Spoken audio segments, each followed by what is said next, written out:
Hi, if you're a child of an emotionally distant parent, pay attention. Stop personalizing their limitations. Their lack of capacity has nothing to do with your worth. Taking responsibility for your emotional state is the only way to move forward.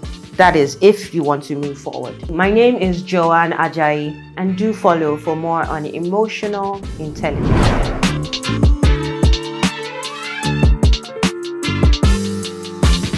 Their distance was never about your worth. It was simply because they lacked the capacity.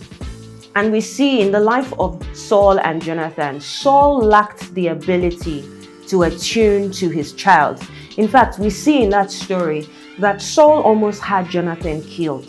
Did you know this? And this is how dangerous misattunement can be. But listen, you are allowed to grieve the attention you didn't get. You are allowed to build emotional support elsewhere. You are allowed to break the cycle of emotional traumas. You are not disloyal for healing.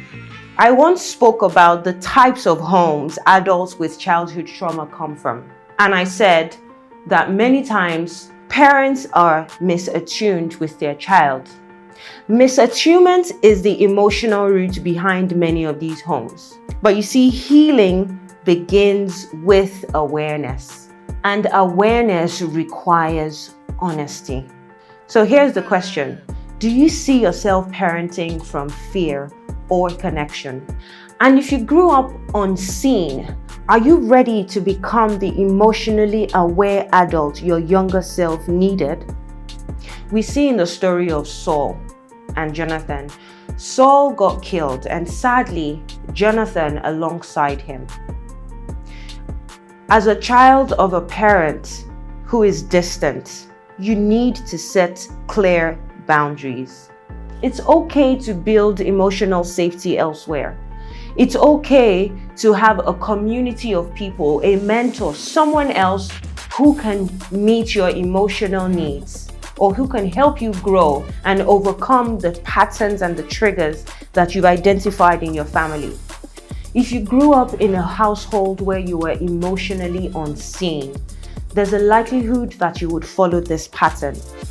The responsibility is on you to break that cycle so that our children, the next generation, will become a wholesome people. Here's what we need to do in our generation. First, you need to build awareness. Understand your emotional triggers and patterns, especially the ones that are dominant in your household.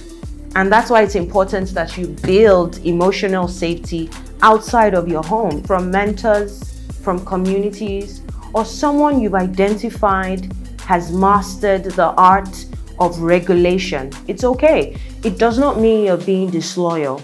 It just means that you're bent on healing the traumas, the generational traumas in your family, and not passing them on to your children. Be clear on what you will and will not internalize, setting boundaries still.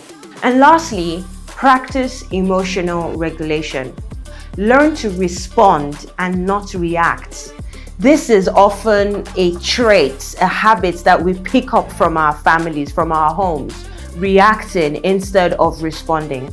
Moving forward requires that we break the cycle of responding unconsciously. We need to become conscious of our responses, of our thoughts, and of our actions. These steps puts the power back in your hands.